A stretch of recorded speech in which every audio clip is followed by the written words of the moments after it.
Unit 3 deflection, ये हमारी third unit है और इसमें जितने भी टॉपिक्स हैं वो सारे डिफ्लेक्शन से रिलेटेड हैं पूरी यूनिट के। जिसमें आज जो टॉपिक्स हैं, टॉपिक्स टू बी कवर, उसमें है हमारा फर्स्ट है डिफ्लेक्शन ऑफ बीम्स, मतलब डिफ्लेक्शन ऑफ बीम्स, जिसमें बेसिकली वो इंट्रोडक्शन या डेफिनेशन रहेगी कि डिफ्लेक्शन होता क्या है, और फिर relation between slope, deflection and radius of curvature. इससे बहुत ही इंपॉर्टेंट फर्स्ट हमारी इक्वेशन डिराइव होगी। और third area moment method for finding slope and deflection. तो बेसिकली अपने को क्वेश्चन में स्लोप एंड डिफ्लेक्शन फाइंड करना होता है डिफरेंट केसेस के लिए। तो वैसे तो मतलब कि 3 से 4 मेथड्स है इसकी, और मतलब सभी मेथड्स इंपॉर्टेंट है अपने आप में, लेकिन मैंने स्टार्टिंग के लिए ये वाली मेथड बताई। इसमें सिर्फ मैं 1 या 2 केस डिराइव करूँगा, और मैं सिर्फ इसलिए मैंने इसको इंक्लूड कर दिया क्योंकि मुझे इसके बाद स्टैंडर्ड केसेस बताने बहुत सारे। तो मैंने फर्स्ट 1 या 2 केस को डिराइव करके बताऊंगा और फिर बाकी केसेस के लिए फॉर्मूलेस लिख दूंगा। और होता तो वैसे कि मतलब जो भी 3-4 मेथड्स हैं उन सब का यूज़ करके जो हमारे फॉर्मूलेस आते हैं वो सेम ही आते हैं, मतलब स्टैंडर्ड केसेस के फॉर्मूलेस। लेकिन वो फॉर्मूले सिर्फ स्टैंडर्ड केसेस में काम करेंगे मतलब कि उस तरह के क्वेश्चन जो सिर्फ ऑब्जेक्टिव टाइप क्वेश्चंस में यूज़ हो सकते हैं, क्योंकि हमारे एंड समय तो मतलब डायरेक्ट मेथड दिया रहेगा कि एक मेथड से सॉल्व करो, लेकिन फिर भी वो भी बहुत यूज़फुल है, तो मैंने वो भी इंक्लूड कर दिया स्टैंडर्ड केसेस फॉर्मूलेस। और फिर यहाँ पे वैसे तो 3 स्पेशल केसेस आ गए यहाँ पे। देखो इसके बाद में एक वीडियो बनाऊंगा जिसपे सारे different type of methods cover करूंगा। जैसे यहाँ पे अभी एरिया मूवमेंट मेथड है, और बाकी जो मेथड्स हैं अगले वीडियो में कवर करूंगा। और फिर उसके नेक्स्ट वीडियो में जितने भी उसके अलावा स्पेशल केसेस हैं जो इसके अलावा भी जो बच गए हैं वो कवर करूंगा। तो अभी के लिए है कि load at centre in cantilever beam, तो चलो देखेंगे क्या होता है ये केस। और load UDL on cantilever not on whole span and eccentric point load on simply supported beam. तो ये तो मैं मतलब जब करेंगे तो डिटेल में पढ़ेंगे, लेकिन अभी के लिए बता देता हूँ। इसेंट्रिक पॉइंट लोड का मतलब होता है कि सेंटर के अलावा जब कहीं पॉइंट लोड लगता है उसको बोलते हैं इसेंट्रिक पॉइंट लोड। तो फिर स्टार्ट करते हैं अपना चैप्टर। तो मैंने यहाँ पे डेफिनेशन लिख दी है डिफ्लेक्शन की। तो ये बेसिकली पहले तो हमारा इंट्रो है और ये डेफिनेशन है, तो एक बार इसको पढ़ के ट्राई करते हैं समझने का। तो ये डेफिनेशन कहती है कि व्हेन अ बीम और any structural member is subjected to external loading it tends to bend due to the development of bending stresses. The bending causes a change in the position of points along the member. ठीक है, तो basically ये मतलब definition क्या है रही है कि हमारी कोई बीम है या कोई भी स्ट्रक्चरल मेंबर है, उस पर जब भी कोई एक्सटर्नल लोडिंग लगती है, ठीक है, तो एक्सटर्नल लोडिंग तो बीम में मतलब किसी भी पॉइंट पे लग रही है। तो एग्जांपल मैं सपोज कर लेता हूँ कि जैसे कि, तो फिर एक बार एग्जांपल से समझते हैं। अगर मतलब ये क्लियर दिख रहा हो तो ये एक बीम कंसिडर कर सकते हैं। वैसे तो उतना क्लियर नहीं दिख रहा है यहाँ पे। तो ये अगर इसकी लेंथ है तो बेसिकली फर्स्ट पहले जब इस पर कोई लोड नहीं लग रहा है तो मैंने दोनों साइड से इसको पकड़ा हुआ है, मतलब कि एक दोनों एंड्स पे यहाँ पे सपोर्ट लग रहा है। और अब हम मतलब एज्यूम करते हैं कि ये बीम ऑलमोस्ट तो स्ट्रेट है, ठीक है। अब नेक्स्ट पॉइंट में क्या करते हैं कि इस पर इसको एक लोड सपोज कर सकते हैं, एक पॉइंट लोड सपोज कर सकते हैं कि सेंटर पे लगा पॉइंट लोड, और इसके कारण दिख रहा है कि बीम थोड़ी सी डिफ्लेक्शन आ गया है, मतलब कि जो उसकी ओरिजिनल पोजीशन थी पहले, ठीक है, उसके कंपैरिजन में बीम थोड़ी टिल्ट हो चुकी है। मतलब पहले स्ट्रेट थी, फिर लोड लगने के बाद थोड़ी सी मतलब टिल्ट होकर नीचे चली गई है। तो बेसिकली जो अभी इंट्रो में लिखा है वही मैंने एग्जाम्पल के थ्रू करके दिखाया। और इस पर जो हमारा एक देखो, the vertical displacement of a point on a loaded beam from its original unloaded position is called deflection. तो बेसिकली उसके बीम पे बहुत सारे पॉइंट्स कंसिडर कर सकते हैं। चलो मैं इसको फिर से ड्रॉ करके बताता हूँ। यहाँ पे एग्जाम्पल के लिए हम ले लेते हैं एक हिंज सपोर्ट को ले लेते हैं, सॉरी एक सिंपली सपोर्टेड बीम कंसिडर करते हैं। यहाँ पे एक सिंपली सपोर्टेड बीम कंसिडर की हमने, एक साइड पे हिंज सपोर्ट, एक साइड पे रोलर सपोर्ट, ठीक है। अब यहाँ पे लग रहा है सेंटर पे एक पॉइंट लोड लग रहा है। पॉइंट लोड को कैपिटल डब्ल्यू भी लिख सकते हैं या चाहे तो कैपिटल पी लिख सकते हैं। तो हम कैपिटल डब्ल्यू लिख लेते हैं यहाँ पे। अब इसके कारण क्या होगा कि डिफ्लेक्शन होगा। मतलब प्रैक्टिकल केसेस में तो डिफ्लेक्शन होता है जो काफ़ी इतना ज़्यादा तो नहीं होता डिफ्लेक्शन, लेकिन यहाँ पे मुझे शो करना है तो फिर भी मैंने डिफ्लेक्शन काफ़ी दिखाया है। अब यहाँ पे डिफ्लेक्शन है क्या एग्जैक्टली, देखो ये बीम बनी है काफ़ी पॉइंट्स से, इसमें हर पॉइंट्स की पहले वाली पोजीशन ब्लू लाइन से लिखी है और लोड लगने के बाद वाली पोजीशन ऑरेंज लाइन से लिखी है, ठीक है। अब इन दोनों पॉइंट्स के बीच में, मतलब दोनों लोड लगने के पहले लोड लगने के बाद हर एक पॉइंट की जो प्लेस है वो चेंज हुआ है, उसमें डिस्प्लेसमेंट आया है, और एग्जैक्टली उसी डिस्प्लेसमेंट को हम डिफ्लेक्शन कहते हैं, और हर एक पॉइंट का डिफ्लेक्शन अलग अलग होता है यहाँ पे, ठीक है। तो और डिफ्लेक्शन को स्मॉल वाई से लिखते हैं। स्मॉल वाई होता है अपना deflection at any point, deflection at any point. तो एक चीज़ तो हमें समझ में आ गई कि डिफ्लेक्शन होता है हमारा डिस्प्लेसमेंट, है ना। तो डिस्प्लेसमेंट को मतलब किसी भी लेंथ की यूनिट से लिख सकते हैं, या तो इसको यूनिट मिलीमीटर से लिख सकते हैं, या चाहो तो मीटर से भी लिख सकते हैं इसको, ठीक है। तो ये तो इंपॉर्टेंट है हमारा स्मॉल वाइज मतलब डिफ्लेक्शन एट एनी पॉइंट। अब चलो, अब नेक्स्ट टॉपिक हमने ये पढ़ा हुआ है, नेक्स्ट टॉपिक है कि वैसे तो पढ़ा हुआ है, लेकिन यहाँ पे एक बार करके भी दिखा दूंगा कि हमने पढ़ा है कि कैलकुलस में पढ़ा है कि D y d upon D x क्या होता है। D Y upon D x होता है अपना स्लोप, ठीक है। तो वो होता है स्लोप, और स्लोप को tan थीटा भी लिखते हैं। अभी मैं फिगर बना के बता दूंगा कि इसमें y क्या होगा और x क्या होगा, और बेसिकली वो एंगल कहाँ का लिया जाएगा। हमने एक चीज़ तो पढ़ी, इसको डी वाई डी एक्स होता है अपना स्लोप। और एक नेक्स्ट चीज़ और है कि हमने जो कैलकुलस से मतलब कैलकुलस से रिलेटेड है, भले पढ़ा ना हो, कि जो अपना कर्वेचर होता है बेसिकली एक कर्वेचर। देखो पहले तो मैं एक चीज़ बताता हूँ, यहाँ पे जैसे कि हमारी बीम बेंड हो गई ना, तो ये एक बेसिकली एक आर्क फॉर्म में आ गई। अब हमको पता है कि कोई भी आर्क उसको भी एक सर्कल का पार्ट एज्यूम कर सकते हैं। जैसे कि ये बीम है हमारी, ये हो गई बेंड यहाँ पे, तो ये बन गया आर्क। अब ये जो आर्क है इसको एक सर्कल का पार्ट एज्यूम कर सकते हैं बेसिकली, जिसका कोई सेंटर होगा और ये रेडियस ऑफ कर्वेचर होगी, ठीक है। तो देखो, तो पहले तो अपना ये एक important d y d x होता है हमारा स्लोप, तो ये इंपॉर्टेंट है। अब मैं कर्वेचर थोड़ा डिटेल में यहाँ पे बताता हूँ। हमने पढ़ा है बेंडिंग इक्वेशन, तो अच्छे से पढ़ी है, तो वो तो कभी भूलेगी नहीं। बेंडिंग इक्वेशन में हमने क्या पढ़ा है कि m upon I is equal to E upon R. इसमें दो टर्म्स ले रहे हैं यहाँ पे, बस मतलब पूरी लिखने की जगह। देखो कि इसमें मुझे मतलब है ये क्या होता है, कैपिटल आर के, कैपिटल आर होता है अपना रेडियस ऑफ कर्वेचर। अब मैं काम करता हूँ, इसको लिख सकते हैं ऐसे कि 1 अपॉन आर, और ई को शिफ्ट कर देता हूँ तो ई आई को बोलते हैं फ्लेक्सुरल रिजिडिटी। अब ये हमारी बन गई एक इंपॉर्टेंट इक्वेशन यहाँ पे। देखो अब ऐसा है, यहाँ पे आर होता है अपना रेडियस ऑफ कर्वेचर, तो अपना आर हो गया, उसको बोलते हैं हम radius of curvature, radius of curvature. अब ये तो हमें बहुत अच्छे से पता है, आर होता है रेडियस ऑफ कर्वेचर। और 1 अपॉन आर क्या होता है, 1 अपॉन आर भी कुछ 1 अपॉन आर एग्जैक्टली होता है अपना कर्वेचर। बेसिकली कर्वेचर का फॉर्मूला है 1 अपॉन आर, ठीक है। कर्वेचर का फॉर्मूला है 1 अपॉन आर। अब देखो, जैसे कि हमने पढ़ा कि कैलकुलस के हिसाब से, मतलब ये कैलकुलस के सारे फॉर्मूले हैं कि जैसे कि डी बाई डी एक्स होता है अपना स्लोप। पहले तो मैं बता देता हूँ d Y upon D x slope कैसे होता है। यहाँ पे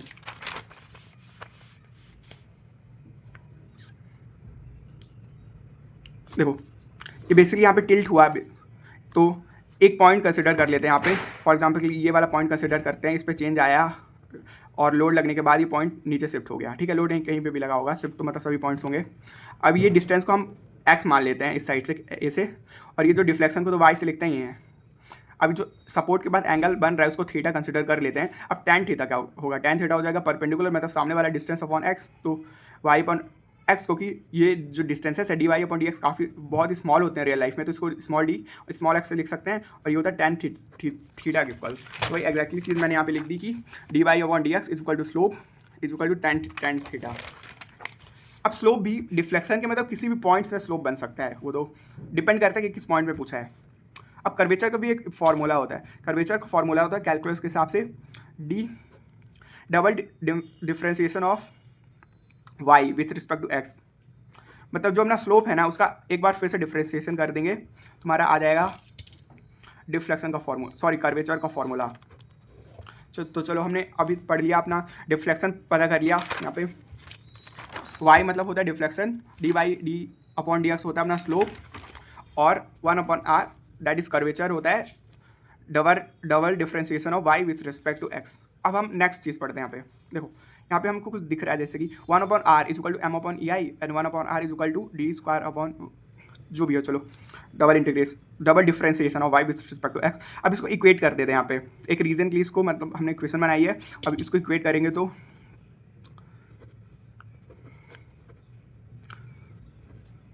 is equal to M upon,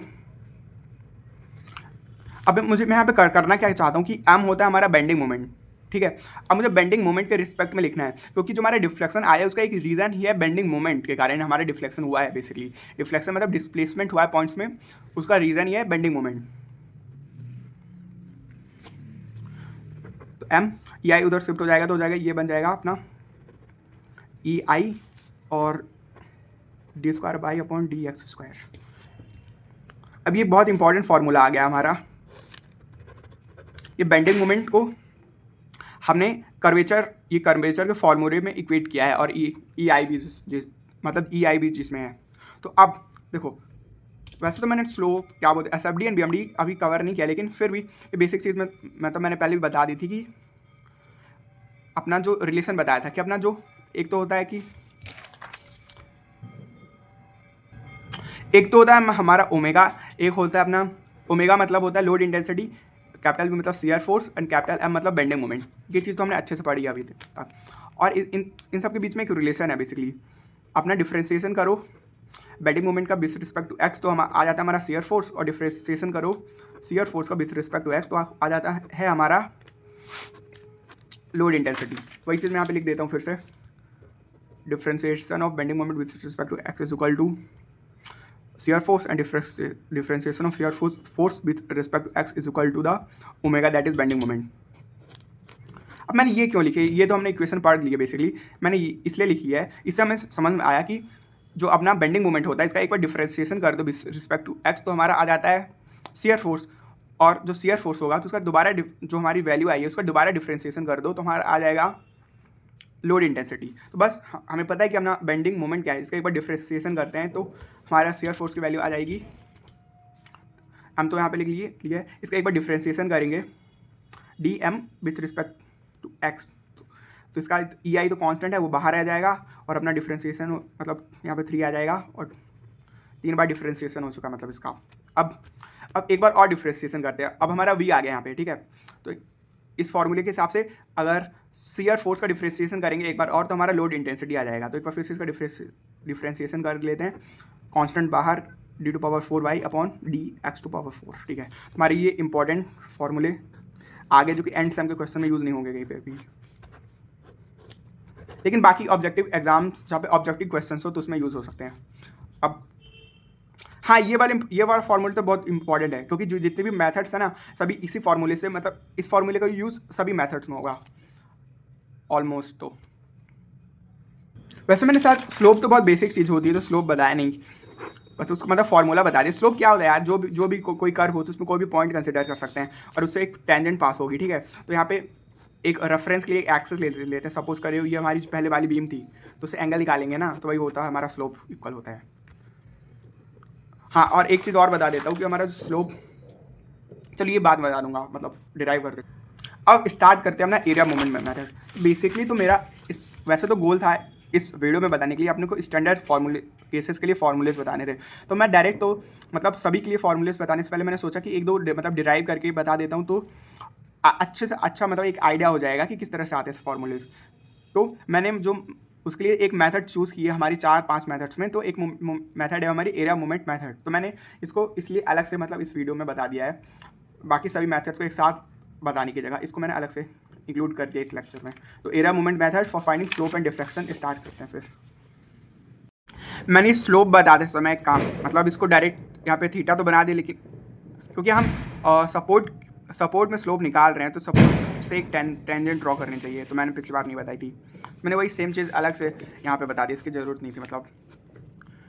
हाँ, और एक चीज़ और है कि जैसे कि ये डिफ्लेक्शन हर पॉइंट पे स्लोप निकल सकता है, तो ये क्योंकि जब लोड हमारा सेंटर पे होगा तो डिफ्लेक्शन होगा मैक्सिमम पे, मतलब मैक्सिमम डिफ्लेक्शन भी सेंटर पे होगा। तो जो यहाँ पे अगर हम एक स्लोप बनाएंगे, क्योंकि अब ये बीम के पैरेलल हो गया तो यहाँ पे कोई एंगल जो होगा हमारा वो हो जाएगा 0 डिग्री। तो मतलब कि इससे समझ में आएगा कि स्लोप पे मैक्सिमम डिफ्लेक्शन जहाँ पे होता है वहाँ पे हमारा स्लोप जो कि dy अपॉन dx वो 0 के इक्वल होता है, ठीक है। तो ये एक छोटी सी चीज़ है। और एक चीज़ और थी जो मैंने मिस कर दी थी, जैसे अपना जो dy dx for small distance जो स्लोप होता है वो tan थीटा होता है। कि जैसे डिस्टेंस स्मॉल होते हैं वैसे मतलब रियल लाइफ में जो अपना एंगल आता है मतलब जो थीटा है वो भी स्मॉल होता है, तो इसको tan थीटा जब मतलब थीटा जब अपना एंगल स्मॉल होता है इसको डायरेक्ट थीटा इक्वल लिख सकते हैं।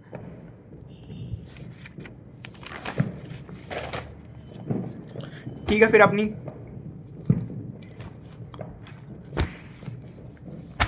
फिर हम स्टार्ट करते हैं अपना एरिया मूवमेंट मेथड। ठीक है, तो क्योंकि ऐसा था इसमें इस थर्ड यूनिट में जितने भी आज शायद आज दिवाली है ना, इसलिए तो हो सकते हैं बैकग्राउंड में मतलब थोड़े डिस्टर्बेंस हो सकता है उसके कारण।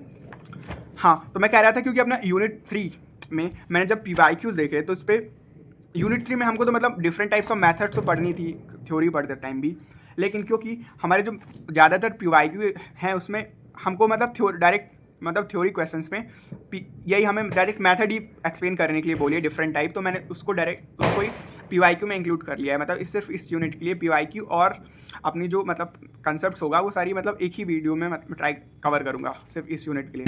तो ठीक है, अपना फिर explain area movement method for finding slope and deflection in beams. तो ये हमारा 2023 का फर्स्ट क्वेश्चन है कि explain area movement method for finding slope and deflections in beams. तो ठीक है, फिर इसको पढ़ते हैं क्या होता है। तो इसको एक बार पढ़ के ट्राई करते हैं समझने का, फिर इसके बाद एक क्वेश्चन करेंगे एरिया मूवमेंट के ऊपर। मतलब एक और जल्दी से एक बार पढ़ लेते हैं क्योंकि समझ में नहीं आएगा, फिर एक बार क्वेश्चन करेंगे, फिर इस पर दोबारा आएंगे ट्राई मतलब फाइनली समझने के लिए। एरिया मूवमेंट मेथड, तो when beam is loaded it bends and develops slopes and deflections along its length। तो ये तो मतलब पॉइंट क्लियर है कि हमारी जब बीम पे लोड लगता है तो वो बेंड होती है जिसके कारण अलग अलग पॉइंट्स पे लेंथ का अलॉन्ग स्लोप्स और डिफ्लेक्शंस होते हैं। The area movement method is a graphical analytical technique use to find slope and deflection at any point on the elastic curve of the beam. तो जो हमारी एरिया मूवमेंट मेथड है ये basically अपनी एक ग्राफिकल मेथड है, वो समझ में आएगा क्योंकि हम जब करेंगे तो उसमें हमें बेसिकली ना बेंडिंग मूवमेंट बनाना पड़ता है। जो भी बीम रहती है उसका हम बेंडिंग मूवमेंट बनाते हैं और हम एक प्रिंसिपल यूज़ करते हैं यहाँ पे।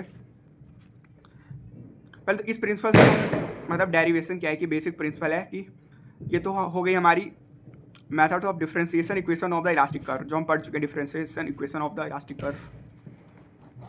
बस इसको एक बार डिफरेंशिएट करेंगे। और हाँ, हमारा जो एरिया मूवमेंट मेथड है वो बेस है डबल इंटीग्रेशन मेथड पे, जो हम अगले नेक्स्ट वीडियो में देखेंगे। तो हमने इसको एक बार मतलब सिंगल इंटीग्रेशन करने पे हमारी स्लोप की वैल्यू आ जाती है और डबल इंटीग्रेशन करने पर डिफ्लेक्शन की वैल्यू आ जाती है। डिफ्लेक्शन को डेल्टा से भी लिख सकते हैं। और इसकी स्टेटमेंट है बेसिकली ये ना, दोनों स्टेटमेंट अपनी मोहर्स थ्योरम इसको कहते हैं स्टेटमेंट को। देखो मोहर्स थ्योरम पे ये दोनों स्टेटमेंट्स बेस्ड हैं और जो अपने इन दोनों थ्योरम की जो एप्लीकेशन है उसको कहते हैं हम एरिया मूवमेंट मेथड। तो फिर अपनी फर्स्ट स्टेटमेंट है the change of slope between 2 points on a beam is equal to the area of the M/EI diagram between 2 points. तो हमारी जो फर्स्ट थ्योरम, ये दोनों थ्योरम बहुत ही यूजफुल है क्योंकि इसका डायरेक्ट यूज़ होगा।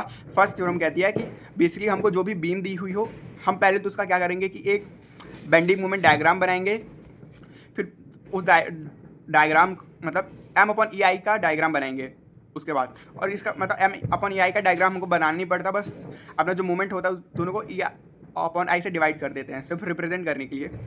और डायग्राम हमारा सेम रहता है वहाँ पे। और area of M/EI diagram between A and B। हाँ ठीक है, तो देखो ये तो जब देखो इसको मैं बताता हूँ यहाँ पे एग्जाम्पल के लिए सपोज करो हमारे पास एक कैंटिलीवर बीम है, ठीक है। तो इसको हम पॉइंट 1 कह देते हैं और ये इसको पॉइंट 2 कह सकते हैं। इसको A या B भी बोल सकते हैं, A कह सकते हैं या B कह सकते हैं यहाँ पे। तो यहाँ पे एक स्लोप, इस पॉइंट पे मैं टेंजेंट बनाऊंगा तो उसका स्लोप तो होगा 0, है ना, क्योंकि पैरेलल है। और इस सॉरी मतलब डिफ्लेक्शन के बाद में बनाऊंगा यहाँ पे। और सेकंड पॉइंट पे अपना अगर मैं टेंजेंट ड्रॉ करके एक स्लोप बनाऊंगा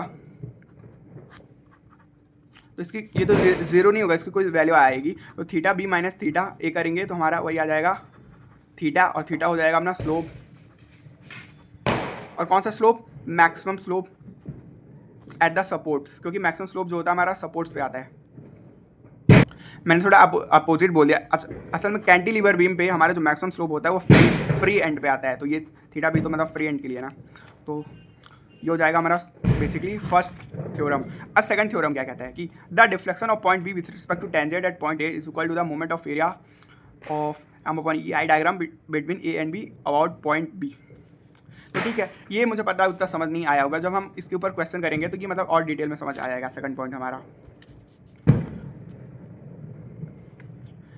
तब जितनी की ज़रूरत है हमें क्वेश्चन, अभी हमको क्वेश्चन करने के लिए, वो मैं बता देता हूँ। अब इसके स्टेप्स क्या है, वही तो मैं मतलब जैसे बताया कि पहले हमको बेंडिंग मोमेंट डायग्राम ड्रॉ करना पड़ता है गिवन लोड के लिए, फिर इसको convert into M upon E I diagram, जो कि बेसिकली कुछ नहीं है, सिर्फ ई अपॉन सिर्फ रिप्रेजेंटेशन के लिए लिख देते हैं ई अपॉन आई को। और फिर थर्ड स्टेप में बस यही दोनों थ्योरम्स अप्लाई करने होंगे यहाँ पे, और साइन कन्वेंशन, ठीक है। और इसकी एप्लीकेशन कब होती है, देखो हमारे पास डिफरेंट मेथड्स हैं, और वो डिफरेंट मेथड्स अलग अलग, उनका यूज़ भी अलग अलग है। और जब हम एरिया मोमेंट मेथड का यूज़ तब करते हैं जब हमको लोड है हमारे पास, उसका हम basically bending moment diagram easily draw कर सके। जब हमको पता हो कि कैसे ड्रॉ करते हैं bending moment diagram for the load, तब इस थ्योरम मेथड का यूज़ करते हैं हम। अब एरिया मोमेंट मेथड पे एक न्यूमेरिकल करते हैं, और ये भी PYQ 2019 का ए पार्ट। तो ये कहता है कि a cantilever beam of span L carries UDL of W unit length over entire span, find slope and deflection at free in by area moment method. तो ठीक है, अगर ये मतलब जब क्वेश्चन करेंगे तो हम जो एरिया मोमेंट मेथड है हमारा मतलब एकदम क्लियर हो जाएगा कि उसका यूज़ कैसे कर सकते हैं। और सेम मेथड को मतलब एक बार ये मेथड मतलब एक क्वेश्चन कर लिया तो जितने भी टाइप के लोड मतलब जो बेसिक लोड्स होंगे उसके लिए भी हम डिफ्लेक्शन और स्लोप डिराइव कर पाएंगे। देखो तो पहले मैं क्या एक काम करता हूँ कि a beam of length a cantilever beam जो ड्रॉ कर देता हूँ जो जो दिया हुआ है। तो पहले तो गिवन है हमें अपना जो लेंथ है एल के इक्वल है लेंथ यूडियल ओमेगा, और फाइंड स्लोप एंड डिफ्लेक्शन हमको पूछा हुआ है कि एक तो हमें स्लोप पूछा है क्या है, और हमको डिफ्लेक्शन पूछा है। एट फ्री एंड पूछा, मतलब स्मॉल एफ से लिख देते हैं इसको फ्री एंड के लिए स्मॉल एफ। तो बस हम एक कैंटिलीवर बीम ड्रॉ करते हैं, वो भी इजी है हमारे। एक कैंटिलीवर बीम ये हो गई, इस पर यूडियल लग रहा है यहाँ पे, लोड इंटेंसिटी जिसकी ओमेगा दी हुई है, और आप क्या कर रहे हैं यहाँ पे at free in by area moment theorem. हम एक बार मतलब स्टेप्स में देखते हैं कि स्टेप्स क्या कह रहे हैं यहाँ पे। देखो स्टेप्स कहता है कि पहले तो हमको draw the bending moment diagram for a given load. तो हमको पहले तो बेंडिंग मोमेंट डायग्राम बनाना है। तो देखो जब हम बेंडिंग मोमेंट बेसिकली डायग्राम, तो मैंने अभी उसके लिए सेपरेट वीडियो नहीं बताया, लेकिन जितना भी यूज़ होगा तो मैं मतलब ट्राई करूँगा कि मतलब उतना एक्सप्लेन कर दूँ। तो देखो बेंडिंग मोमेंट डायग्राम बनाने के लिए पहले हमको शियर फोर्स डायग्राम बनाना पड़ेगा। तो फर्स्ट स्टेप है कि दो ऐसे सिंपली देखो ये अपना पॉइंट है, इसको हम कह देते हैं पॉइंट ए, और इसको कह देते हैं पॉइंट बी, या 1 या 2 भी कह सकते हैं इसको चाहे तो। अब ये पॉइंट जो मैंने ये लाइन एक्सटेंड कर दी यहाँ पे, तो ये पूरी लाइन बेसिकली इस पॉइंट को रिप्रेजेंट कर रही है। मतलब इस जो डैश डैश कर यहाँ पे लाइन है ना, ये पूरी लाइन इस पॉइंट के लिए है। ये मतलब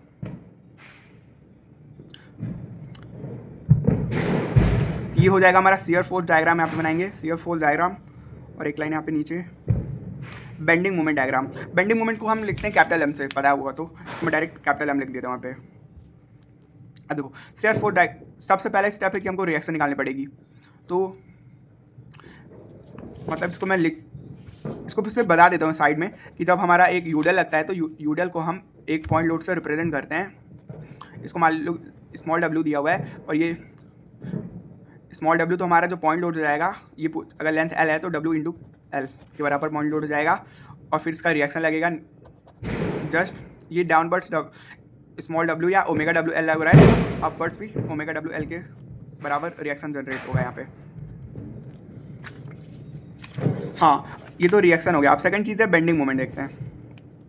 देखो डब्ल्यू एल यहाँ पे लग रहा है, तो एक तो बेंडिंग मोमेंट अगर हमारा क्लॉकवाइज बेंडिंग मोमेंट जनरेट हुआ तो सपोर्ट के बाद एक anti clockwise bending moment generate होगा।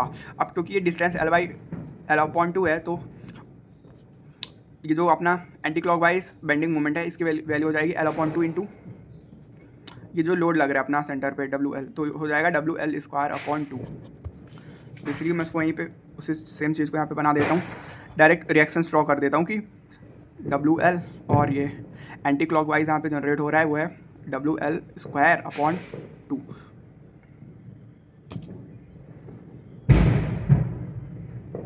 तो फिर क्योंकि अब देखो SFD के लिए क्योंकि लेफ्ट साइड से देखते हैं, ए से स्टार्ट करते हैं हम बनाना टू बी। तो ए पे क्या हो रहा है, डब्ल्यू एल अपवर्ड्स लग रहा है। तो जब अपवर्ड्स फोर्स लगता है, ये भी ए है, ये भी, और ये भी है, ये ए है और ये भी है। अपवर्ड फोर्स लगने के लिए हम उतना ही एक्सटेंड कर देते हैं, एक लाइन बना दी, अपवर्ड फोर्स रिप्रेजेंट कर रही है यहाँ पे, इसकी वैल्यू हो जाएगी डब्ल्यू एल के इक्वल। अब आगे देखेंगे तो यहाँ पे यूडीएल लग रहा है, और क्योंकि अपवर्ड रिएक्शन यहाँ पे कहीं नहीं है और डाउनवर्ड रिएक्शन भी, क्योंकि हम यहाँ पे सिर्फ रिएक्शन से ड्रॉ कर रहे हैं, क्योंकि रिएक्शन से यहाँ पे नहीं दिया हुआ है, तो वो बन जाएगा हमारा एक लीनियर ग्राफ बनेगा इसके लिए, और जो बी पे आके ख़त्म हो जाएगा।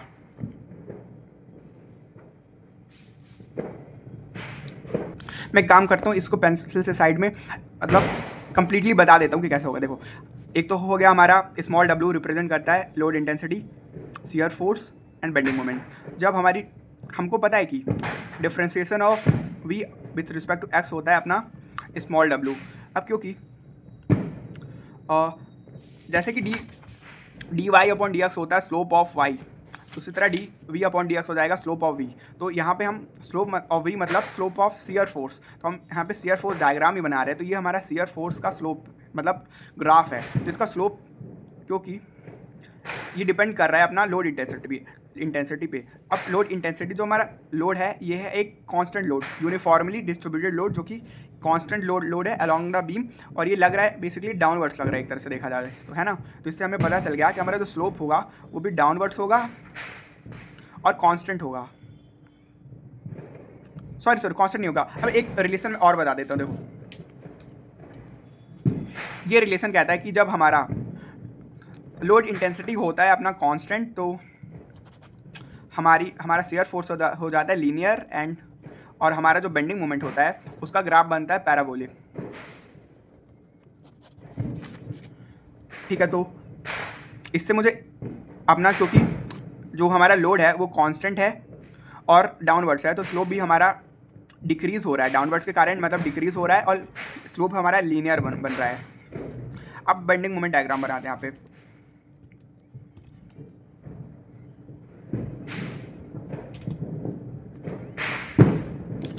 क्योंकि ये जो अपना जो बेंडिंग मोमेंट है एट द सपोर्ट, वो एंटी क्लॉकवाइज है, इसको सॉरी हाँ ये एंटी क्लॉकवाइज है, एंटी क्लॉकवाइज, और इसके वैल्यू WL²/2। तो ये अपना स्लोप बनेगा नेगेटिव यहाँ पे। इसको 0 कंसिडर कर सकते हैं, मतलब ये लाइन 0 है, इसके नीचे जो बनेगा वो हो जाएगा नेगेटिव, और इसकी वैल्यू हो जाएगी WL²/2 के इक्वल। अब हम देखते हैं बेंडिंग मोमेंट के लिए। बेंडिंग मोमेंट में क्या होता है, देखो, एक तो एंटी क्लॉकवाइज के कारण जिस तरह मतलब dB/dx होता है लोड इंटेंसिटी के इक्वल, उसी तरह हमारा डिफरेंशिएशन मतलब स्लोप ऑफ बेंडिंग मोमेंट होता है शियर फोर्स के इक्वल। अब जो हमारा इसका जो स्लोप बनेगा वो कैसा बनेगा, ये डिपेंड करेगा अपना मतलब शियर फोर्स के ऊपर, क्योंकि हमारा शियर फोर्स है ये 0 लाइन के ऊपर बन रहा है, तो ये होगा पॉजिटिव। तो हमें पता चल गया कि एक तो होगा हमारा स्लोप पॉजिटिव होगा, और क्योंकि ये हम देख सकते हैं क्योंकि ये ग्राफ है ना, ये डिक्रीज़ हो रहा है मतलब लेंथ के अकॉर्डिंग, तो हमें पता चल गया कि जो हमारा जो स्लोप है ना बेंडिंग मोमेंट का स्लोप, वो बनेगा अपना एक तो डिक्रीजिंग बनेगा और पॉजिटिव बनेगा। अब ये केस तो ये तो हमें मतलब पढ़ना मतलब ध्यान, इसके लिए हमें SFD एंड BMD क्लियर होना चाहिए कि जब भी हम एरिया मोमेंट पढ़ेंगे, और कम से कम जो केसेस आने की प्रोबेबिलिटी है वो तो पता होने चाहिए, क्योंकि हमारा यहाँ पे नेगेटिव एंड पॉजिटिव स्लोप था। तो मतलब स्लोप जब पॉजिटिव हो और नेगेटिव हो तो ये वाला पैराबोला बनता है इस तरह का। तो मैं यहाँ पे ये सेम पैराबोला बना देता हूँ। चलो, अब तो हमारा कंप्लीट और बेंडिंग मोमेंट डायग्राम कंप्लीट हो गया। अब सेकंड स्टेप था कि convert it into M/EI diagram. तो ये तो सबसे सिंपल स्टेप है। बेसिकली हमको क्या करना है कि दोनों को E/I से डिवाइड कर देना है।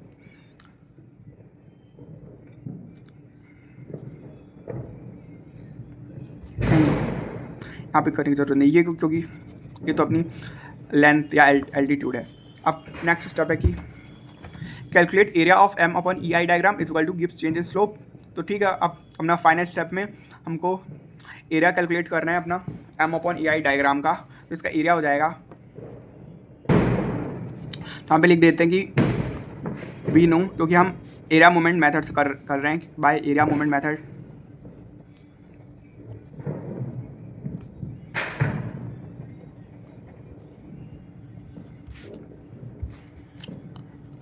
पहला है कि area of M upon E I diagram is equal to gives change in slope.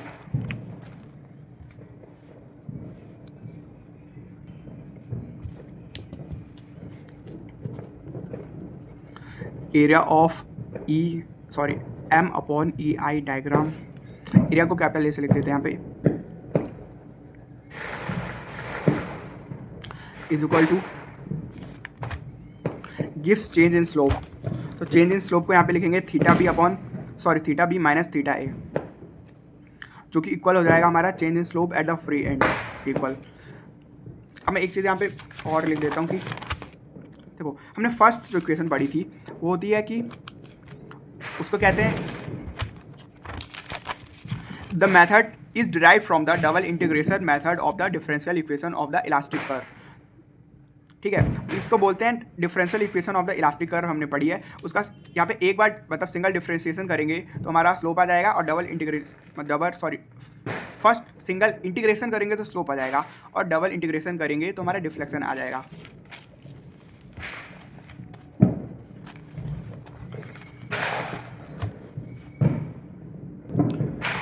तो मैं वो जो इक्वेशन है अपनी वो भी यहाँ पे लिख देता हूँ। वैसे मतलब एग्जाम में लिखना तो ज़रूरी तो नहीं है, लेकिन फिर भी बेसिकली इसी तरह से डेरिवेशन हो रहा है तो ज़्यादा पॉइंट वो क्लियर हो जाएगा हमारा।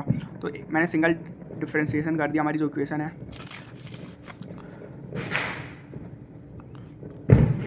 एम ओपन ई आई, तो ये इक्वेशन है। एक बार सिंगल डिफरेंशिएशन करके यहाँ पे लिख देता हूँ।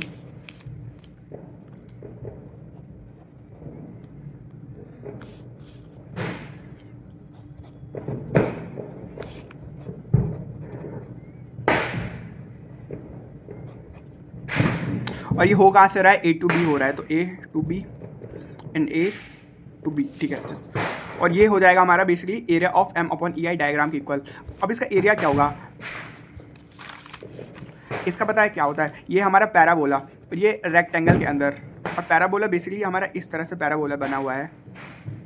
तो इससे हम मतलब देख के समझ सकते हैं कि क्योंकि अगर एक स्ट्रेट लाइन जाती है यहाँ से, वो तो स्ट्रेट लाइन, अभी हमारा पैराबोला अगर स्ट्रेट लाइन जाती है, जो एरिया ऊपर है और जो एरिया नीचे है, मतलब दो एरियाज बनते हैं, वो दोनों एरियाज इक्वल होते हैं हमारे, है ना।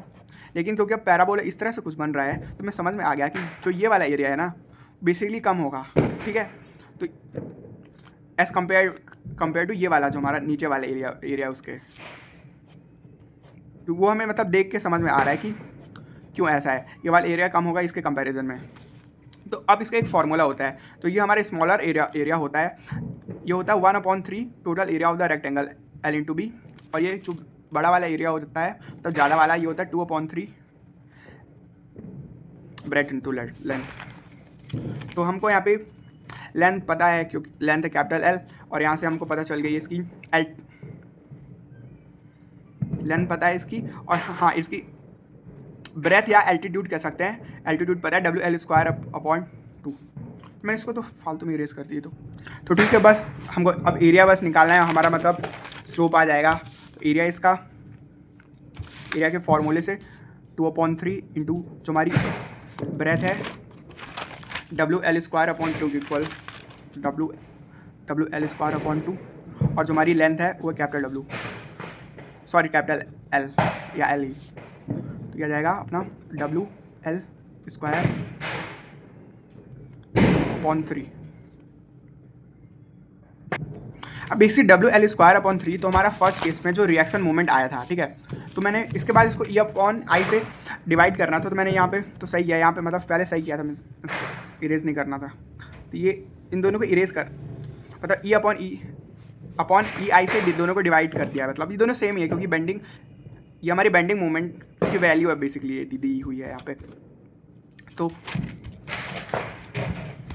इसको ऐसे E/I से डिवाइड हो रहा है, तो मैं यहाँ से E/I से डिवाइड कर देता हूँ। तो हमारा स्लोप आ गया, slope at the free end आ गया WL3, हाँ WL3/3EI।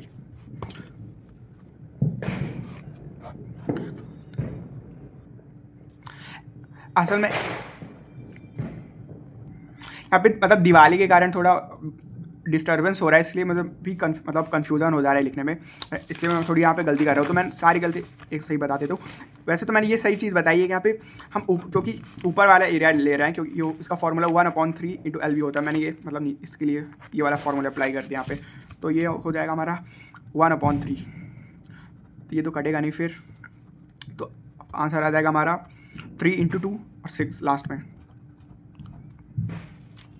तो slope at the free in the case of a cantilever beam जिस पे यूडियल लग रहा है WL3/6 EI।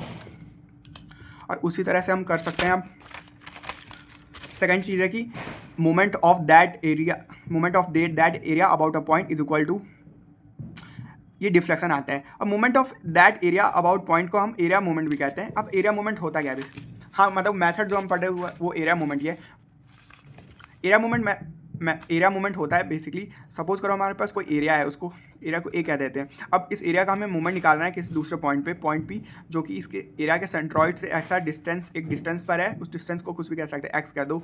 तो इस एरिया का मोमेंट हो जाएगा इस पॉइंट के अराउंड, एक तो इस जो एरिया होगा, एरिया और जो अपनी डिस्टेंस है, तो वो हो जाता है area moment of the point, या moment of area moment of the area about this point, या moment of area of this point. यार बहुत कंफ्यूजन हो रहा है, इसको एरिया मोमेंट या मोमेंट ऑफ एरिया दोनों चीज़ें कह सकते हो। तो देखो अब नेक्स्ट स्टेप में हमको डिफ्लेक्शन निकालना है ना, तो moment of that area about a point, moment of कौन सा एरिया, M/EI एरिया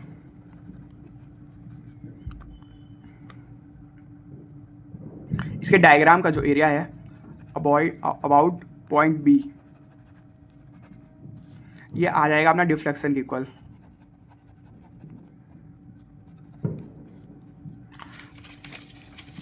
और फिर हमने मतलब पढ़ा कि जो हमारा बेसिक प्रिंसिपल है इसका डबल डिफ्रेंशिएशन कर देंगे विथ रिस्पेक्ट टू एक्स, तो वो जाएगा हमारा मोमेंट आ जाएगा उससे। डबल इंटीग्रेशन कर देंगे तो basically dy/dx with respect to dx। अब हमको मतलब साफ साफ पता चल रहा है कि यहाँ पे 2 बार डिफ्रेंशिएशन है और 2 बार इंटीग्रेशन है, तो इंटीग्रेशन डिफ्रेंशिएशन कैंसिल हो जाएंगे और हमारा y आ जाएगा, जो कि हो जाएगा डिफ्लेक्शन। ऐसे कायदे से देखा जाए तो ये वाला स्टेप है, मतलब वो तो पहले लिखना चाहिए क्योंकि इससे मतलब डिराइव हुआ है हमारा y। तब जब अगर डेरिवेशन करने का क्वेश्चन आ गया तो इस तरह से लिख सकते हैं। तो बस हमको अब मोमेंट निकालना है। अब मोमेंट क्या होता है, हमको एरिया तो पता है यहाँ पे WL3/6EI, और हमको बस मोमेंट लिया, जो कि हमें मोमेंट का फॉर्मूला पता है कि एरिया इंटू डिस्टेंस विद जो सेंट्रॉइड और इसका पॉइंट का डिस्टेंस होगा। तो यहाँ पे देखते हैं, ये हमारे एक स्पेशल टाइप का फिगर बना है जो कि मतलब इसमें ये बेसिकली ट्राइंगल नहीं है क्योंकि यहाँ पे पैराबोला है।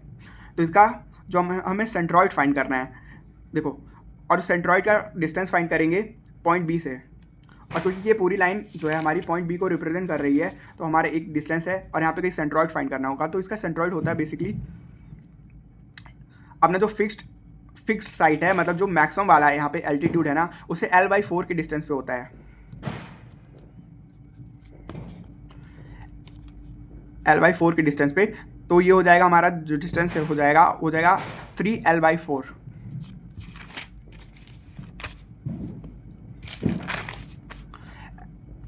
टोटल डिस्टेंस -1/4, 4L -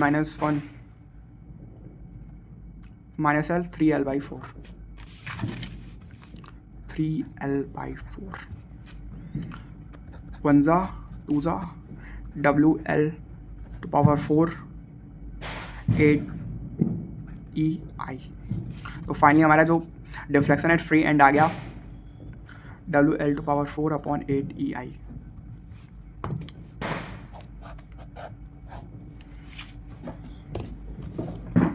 हो सकता है कि मैंने मतलब डिराइव करते समय आज थोड़ी मतलब काफ़ी मिस्टेक्स की हों, लेकिन जो हमारा मतलब फाइनली आंसर आ रहा है वो मतलब सब सही है, बाद में मैंने कर दिया है। तो ये फाइनली मतलब इस पर भरोसा कर सकते हैं कि मैं मतलब गारंटी दे सकता हूँ कि मतलब सारे आंसर जो हमारे वो मतलब सही हैं। स्टैंडर्ड कैंटिलीवर बीम, तो इसमें मैं स्टैंडर्ड केसेस लिखूंगा और उसमें हमको स्लोप्स एंड डिफ्लेक्शंस के फॉर्मूले होंगे जो हमको ऑब्जेक्टिव टाइप्स क्वेश्चन में आ सकते हैं। और क्योंकि एंड सम में तो वैसे आते नहीं है, क्योंकि एंड सम में क्या हमको मतलब किसी मेथड से दिया होता है करने के लिए। तो स्टैंडर्ड केस हो सकता है एक तो एक कैंटिलीवर बीम हो हमारे पास और उस पर मोमेंट लग रहा हो, और कैंटिलीवर बीम पे लोड लग रहा हो, और फ्री एंड पे कैंटिलीवर बीम पे यूडियल लग रहा हो। हम यही मतलब जस्ट ये वाली अभी कंडीशन डिराइव की है हमने न्यूमेरिकल में अभी। और एक यूबीएल लग रहा हो कैंटिलीवर बीम पे, देखो तो इस पर हमको slopes at free end deflection at free. F मतलब फ्री एंड के लिए। तो मैं इन सब के डायरेक्ट फॉर्मूलेस लिख देता हूँ। ये जो हमारे स्टैंडर्ड केसेस हैं इसमें हम बेसिकली ना जब हमको स्टैंडर्ड केसेस जो होता है उसमें हम अगर S F D and B M D का कंसेप्ट हमको क्लियर है तो हम आसानी से बना सकते हैं S F D and B M D. और वो बना लिया तो ये स्लोप निकालना तो बहुत ईजी हो जाता है, हमको सिर्फ बी एम डी का एरिया निकालना होता है, उसको ई अपॉन ई आई से डिवाइड कर देते हैं। और डिफ्लेक्शन के लिए हमको यहाँ पे क्या करना है कि बेसिकली वैसे तो ये एक पॉइंट तो क्लियर है कि हमको या तो S F D and B M D clear होना चाहिए, तो ये सारे फॉर्मूले तो एग्जाम के पहले भी निकाल सकते हैं। और मतलब सबसे अच्छी कंडीशन है तो वही होगी कि हमको मतलब ये याद हो जाए बार बार मतलब क्वेश्चन करके। देखो डिफ्लेक्शन के लिए हमको क्या करना है कि बेसिकली ना जैसे कि लास्ट क्वेश्चन में हमने देखा कि डिफ्लेक्शन होता है एरिया मूवमेंट मतलब एरिया इनटू द सेंट्रॉइड, मतलब जो हमारा जो बीएमडी का जो सेंट्रॉइड होगा और उसका distance from the point B से, ठीक है। तो वो अलग अलग केसेस में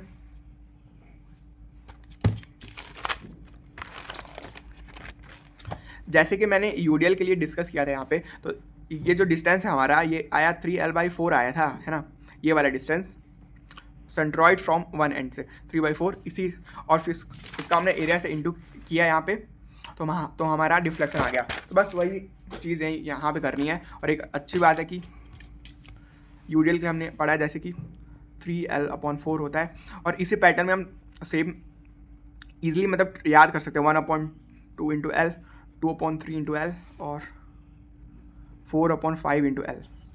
देखो न्यूमरेटर एंड डिनोमिनेटर जस्ट 1 से इंक्रीज हो रहे हैं यहाँ पे, तो बस इसको इंटू करेंगे तो, और इसे सेम सीक्वेंस में इनको मल्टीप्लाई करने पर हमारा डिफ्लेक्शन का फॉर्मूला आ जाएगा।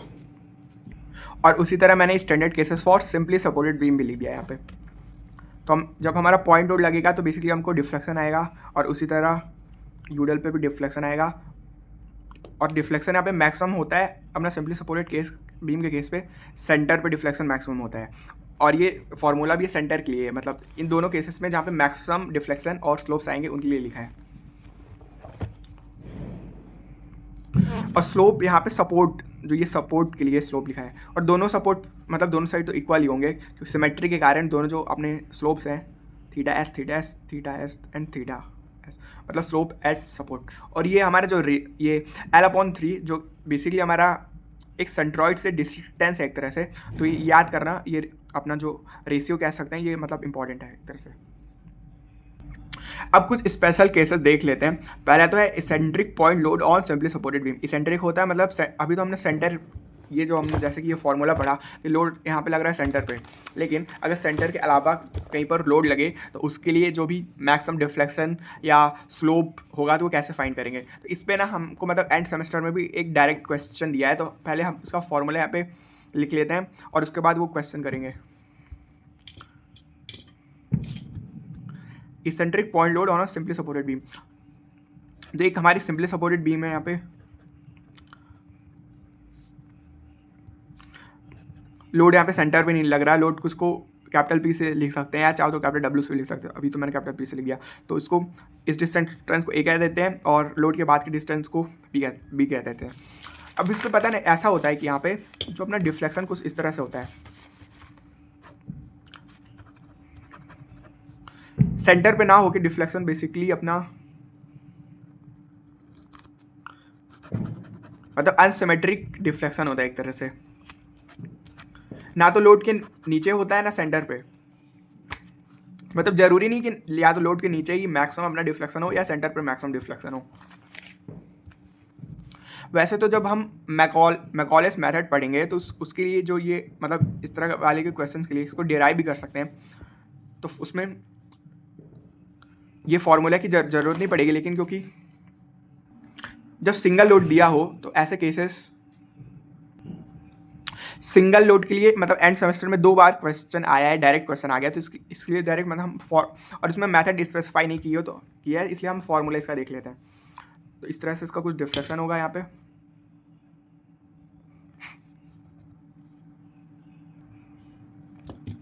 तो ये तो हो गया वाई एल मतलब डिफ्लेक्शन अंडर द लोड, और कुछ इसके लेफ्ट साइड पे हमारा बनेगा मैक्सिमम डिफ्लेक्शन। और मैक्सिमम डिफ्लेक्शन सपोज करो कि ये हमारा ए बी है और लेफ्ट एंड ए से एक्स डिस्टेंस पर बन रहा है, हमारा मैक्सिमम डिफ्लेक्शन हो रहा है। अब हमारा फॉर्मूला बनता है एक तो लोड, एक तो क्या बोलते हैं डिफ्लेक्शन अंडर लोड का फॉर्मूला बनता है कि लोड इंटू ए स्क्वायर बी स्क्वायर अपॉन 3 ई आई मतलब फ्लेक्सुरल रिजिडिटी ई आई और इंटू एल। और मैक्सिमम डिफ्लेक्शन का फॉर्मूला बनता है अब हमारा, ये थोड़ा मतलब कम्प्लेक्स फार्मूला है तो, लेकिन फिर भी मतलब 7 मार्क्स के क्वेश्चन के लिए फिर याद कर सकते इसे।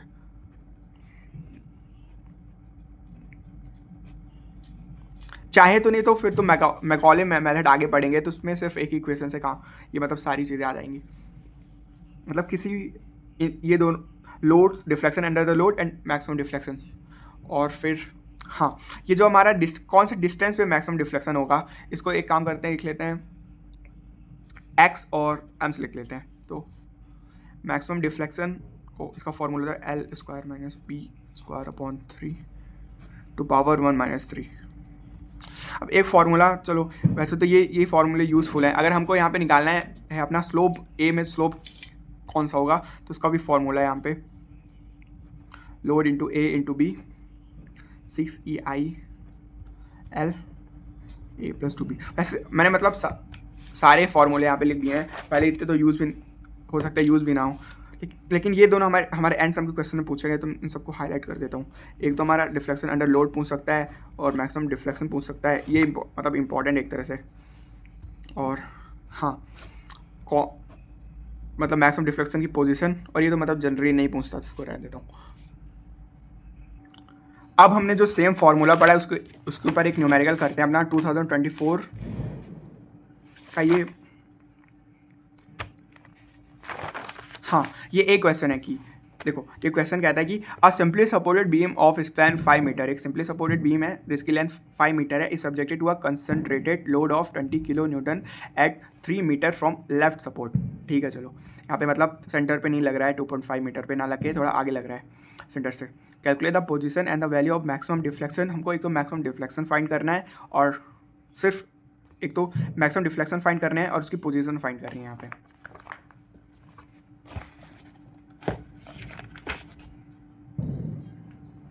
तो हमको यहाँ पे 2 फार्मूले यूज़ होंगे, एक तो अपना जो मैक्सिमम डिफ्लेक्शन का फार्मूला यूज़ होगा और इसकी पोजीशन फाइंड करने का फार्मूला यूज़ हो रहा है यहाँ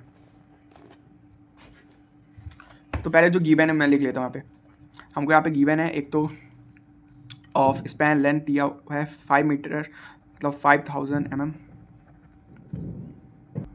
तो मैंने जितना भी गिवन था वो लिख लिया है, अपनी मॉडुलस ऑफ इलास्टिसिटी और मोमेंट ऑफ इनर्शिया भी था। अब डायग्राम यहाँ पे बना लेते हैं। हमारे पास एक सिंपली सपोर्टेड बीम है of span 5 meter, subject concentrated load 20 kilo newton at 3 meter from left support. तो लेफ्ट सपोर्ट ए और बी 2.5 अगर सेंटर पे आएगा तो 3 अपना थोड़ा इसके राइट साइड पे यहाँ पे बनेगा कहीं पे। लोड लग रहा है अपना 20 किलो न्यूटन का, तो ये होगा हमारा 3 मीटर इतना, और ये हो जाएगा अपना 2 मीटर। चलो अब डायरेक्ट हमको बस फॉर्मूला यहाँ पे लिखना है। हमको पूछा गया यहाँ पे calculate the position and the value of maximum deflection. तो पहले पोजीशन की वैल्यू पोजीशन निकाल लेते हैं। फर्स्ट है हमारा एक तो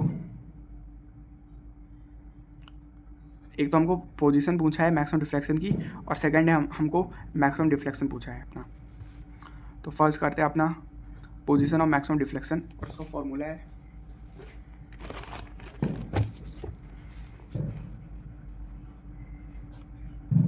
टोटल लेंथ का स्क्वायर माइनस बी का स्क्वायर अपॉन 3 टू पावर 1 - 3। इसका फॉर्मूला तो वैसे भी काफ़ी सिंपल है मैक्स पोजीशन निकालने का। सब कुछ यहाँ पे मिलीमीटर में पुट करेंगे। बी जो हमारा था 2000 मिलीमीटर अपॉन 3 टू पावर 1/3।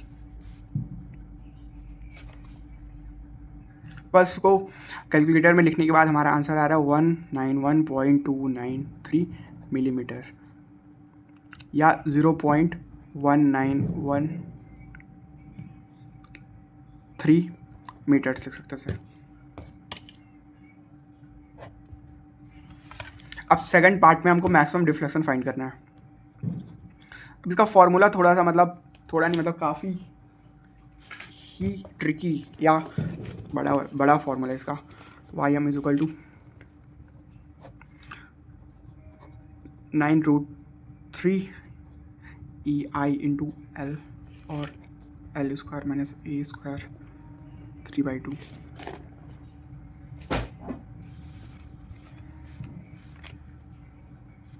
हमको ये वाली टर्म सेपरेटली निकाल लेनी चाहिए कैलकुलेटर से, ताकि आंसर गलत आने का चांस कम हो जाए। या मैंने यहाँ पे फॉर्मूले पे एक गलती कर दी, यहाँ पे एक्चुअली बी होगा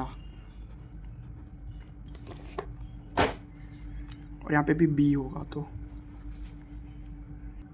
हमारा कैलकुलेशन करने के बाद आंसर आ रहा है 12.34 मिलीमीटर्स मैक्सिमम डिफ्लेक्शन। अब हमारा सेकंड स्पेशल केस है जहाँ पे हमारे पास एक कैंटिलीवर बीम है जिस पे लोड सेंटर पे लग रहा है। तो इसके लिए फॉर्मूला हो जाएगा हमारा, एक तो लोड के जस्ट नीचे डिफ्लेक्शन कितना आएगा उसका फॉर्मूला हमारा लोड, और यहाँ पे बेसिकली एक तो ये टोटल लेंथ हो गई। देखो यहाँ पे ना एक जो ये लोड है ये सेंटर पे नहीं लग रहा है, तो ये अगर टोटल लेंथ L है और ये हमको ये लेंथ पता है A है, तो नेक्स्ट लेंथ हो जाएगी L - A।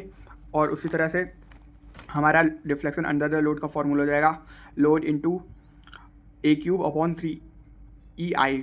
और उसी तरह से अगर इस पॉइंट को हमने A और इसको B मान लिया तो दोनों पे जो स्लोप बनेंगे वो बेसिकली सेम बनेंगे सिमेट्री के कारण। यहाँ पे तो इन दोनों स्लोप का फॉर्मूला हो जाएगा PA² अपॉन 2EI।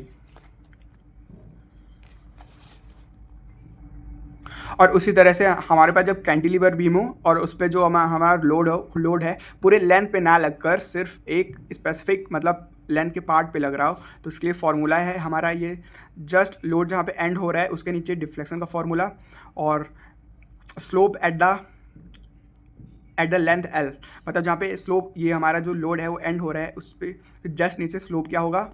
और हमको अगर ये जो फ्री एंड है उस पर डिफ्लेक्शन चाहिए तो उसकी वैल्यू हो जाएगी हमारी YL अपॉन Y। तो हमने ये जस्ट थीटा L यहाँ से निकालेंगे फॉर्मूले से, और यहाँ पे डिफ्लेक्स YL का हो जाएगा फॉर्मूला। देखो ये जो हमारा YL है कि डिफ्लेक्शन एट लोड, तो वो तो फॉर्मूले से निकाल लिया। अब हमको चाहिए Y, तो Y क्या है हमारा, बेसिकली Y है ये वाला जो पार्ट है ये हो गया हमारा Y। तो हम ट्रिग्नोमेट्री की हेल्प से बेसिकली Y यहाँ से फाइंड कर सकते हैं ईजिली। तो मुझे नहीं लगता ये बताने की ज़रूरत है। और बस फिर इतना ही अभी के लिए। फिर नेक्स्ट वीडियो में हम जो एंड जितने भी बाकी मेथड्स हैं वो डिस्कस करेंगे।